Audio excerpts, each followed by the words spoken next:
Hi everybody, my name is Tomás Pérez. Hi everyone, my name is Michelle. Hello, my name is Rocio and welcome to a new TOROMI video. Tommy, Mishu and I have been reading all of your comments and most of you asked for a review of the film The Perks of Being a Wallflower, so here it is. The film is based on the novel written by Stephen Chbosky, who is also the director of the film.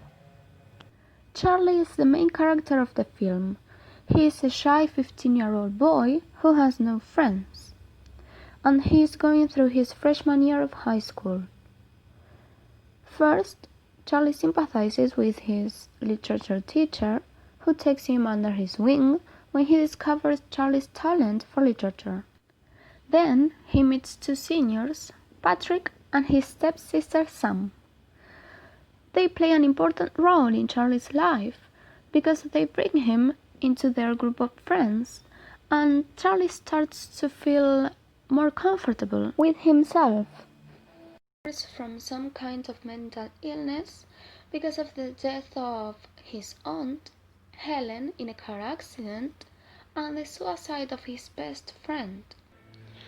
Later in the movie, we find out that Charlie was abused by his aunt Helen when he was a child, and that is why he experiences flashbacks about her all the time. So, having said that, we'll start telling you our opinion.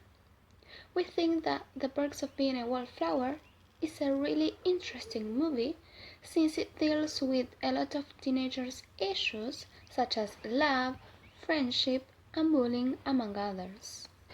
After watching the movie, the article Adolescent Psychological Development, a Review, and the TED Talk The Mysterious Workings of the Adolescent Brain by Sarah Jane Blakemore came to our minds. So, we decided to make a deeper analysis about the movie connected to the sources. I'll leave the link below in case you want to explore them. I'll focus on Charlie's moral development. According to the developmental theorist Lawrence Colbert, there are 6 stages of moral development, but he groups them in 3 basic levels, which are the pre-conventional level, the conventional level, and the post-conventional level. Charlie is placed in the conventional level, in which moral thinking is guided by the interpersonal relationships and place in society. The adolescent takes the perspective of others into account, and moral behavior is guided by role obligations and the need to be seen as a good person. The development of this stage goes together with cognitive and social development. We think Charlie is immersed in a group of good people. They hang out and go to parties, but they are there for each other when things get complicated. We believe that all of this situation helps Charlie to develop his moral thinking and behavior well. However, he does stupid things such as taking drugs, but we'll talk about that later. And now I leave you with Tommy. Thank you, Rocio. And I'm gonna talk about the main character, Charlie. You must have noticed the way Charlie shapes his personality. Shape it not because of his effort only, but because of his inclusive friends, because of social interaction. He was very shy at first, but he fights himself to overcome his shyness and, let's say, his low self-esteem. According to Adolescent Psychological Development, a review, there is a theory called the psychology of belonging.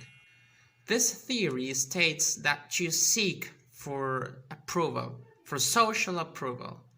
Proud membership is very important because it feeds your self-esteem. Just imagine that in adolescence You don't have a clear or a defined concept of yourself. And if a group of people from your age tells you, hey, look, you're cool, dude, then it's natural that you feel comfortable there. Because you feel comfortable with yourself too. And being comfortable with what you are sets the stage for a healthy development in personality. We can notice his shyness and his low self-esteem the first time he goes to a party. There, Emma Watson says a line that I loved. She told him, welcome to the island of the misfit toys. To make this clear, she says, look, just relax because here we are all equal and we wouldn't consider you someone inferior, right? This was after the toast that Patrick made everyone do as a warming welcome. There, Charlie says, I didn't think anyone noticed me. Because he is, as Patrick said, a wallflower. Being a wallflower, it's like being very introverted. You attend to social meetings and parties, but you usually distance from the crowd because you avoid the limelight. But then we can see that he overcomes his shyness. He is the motive of a toast. He dances in the school graduation parties. And he even dares to perform a musical play dancing and wearing women's sexy clothes. In brief, that was the, let's say, Charlie's development of personality. From a wallflower to a cool, popular guy. I'll leave you with Michelle. Michelle, it's all yours.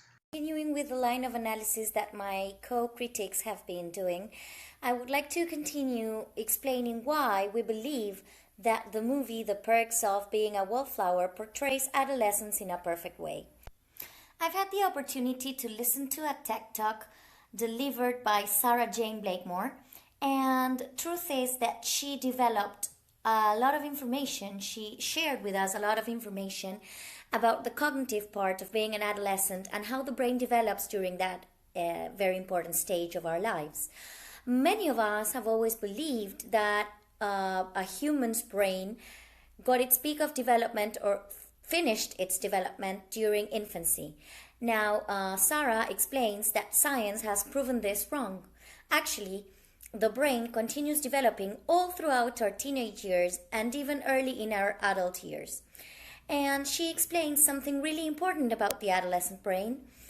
There is a part of the brain called the prefrontal cortex, and together with the limbic system, they are in charge of, and I quote, the prefrontal cortex is a part of the brain that is involved in decision making, planning, inhibition of inappropriate behavior, such as saying something rude or doing something really stupid, social interaction, empathy, understanding others, impulse control, and it is not fully developed during our teenage years. It is continuing to develop, and actually gray matter decreases during our teenage years. And since this prefrontal cortex, let's say, is getting ready or pruned for the future, it's not working accordingly. And that's why teenagers have this sort of problems in many movies we watch, but especially in the movie that we are discussing at the moment. The changes that the prefrontal cortex is going through, together with the fact that the limbic system, that is another part of the brain which is in charge of emotional processing and reward feeling out of doing stupid things, is at its utmost. It's a combination for teenagers doing, let's say, stupid things or taking risks and feeling emotional reward from doing those. So now that we know what's going on inside of the teenager's brain, let us try to understand why Charlie, Sam, Patrick are doing all the things in the movie that they are carrying out. We can observe risk-taking in the movie when Charlie decides to consume LSD and when he drinks alcohol. Everyone knows that both substances are really dangerous for one's body and one's health, and he decides to do it anyways. He ruins his relationship, he kisses Sam, he gets expelled from his group of belonging, and the consequences are really sad for him. When he takes LSD, he wakes up not knowing what happened, with poor judgment. And this is the sort of risk-taking that we can assume a teenager decides to take, even knowing that it's wrong, because of the lowering of the grade. Many times the media, by movies and TV shows, decide to demonize and stigmatize teenagers for their behaviors, such as taking risks or being excessively moody or extra self-conscious.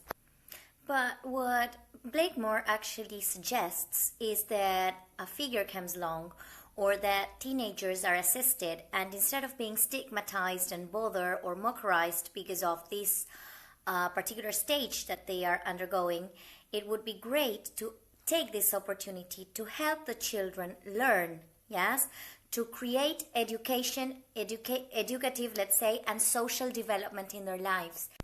There are many important aspects in Charlie's life that we learn almost at the end of the movie that add greatly to this, let's say, stupid decisions, and they add to, of course, the stage of the prefrontal cortex of the brain and the limbic system at teenage years. And we should consider greatly that emotional factors are very important in the decisions and in the lives of teenagers. So the death of Aunt Helen, the suicide of Charlie's best friend, and getting to know that he was actually abused and molested by his Aunt Helen when he was a child, are also many factors that lead to most of Charlie's decisions throughout the movie. So it is important to consider that there is a balance between the physical and the emotional things that we have to consider in the development of a teenager. So we have a good movie with a great cast, with an amazing portrayal of adolescence and how to deal with all the emotions connected to this very specific and important stage in everyone's lives. So we would like to award the movie 5 out of 5 TOROMI stars. Thank you for joining us, and we expect to see you next week, where we will be analyzing plenty of homemade movies sent to us by teachers under confinement, and we're going to deal with teachers staying at home mental breakdown. We hope you can join us to watch and critique all these homemade movies that teachers are sending us from all over the globe. Thank you for tuning in. Stay home, stay safe. Good night.